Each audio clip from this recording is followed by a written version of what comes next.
үшін Алматы қалалық қорғаныс істер жөніндегі департаментінен 28 әскерге шақырылушыны шекара қызметіне отан алдындағы борышын өтеуге шығарып салып отырмыз.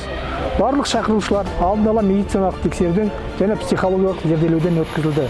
Жастарымыз отан алдындағы борышын өтеуге өз еріктерімен, қуанышпен, абыройлы түрде аттануда. Осындай шығарып салу жалғасын таба бермек.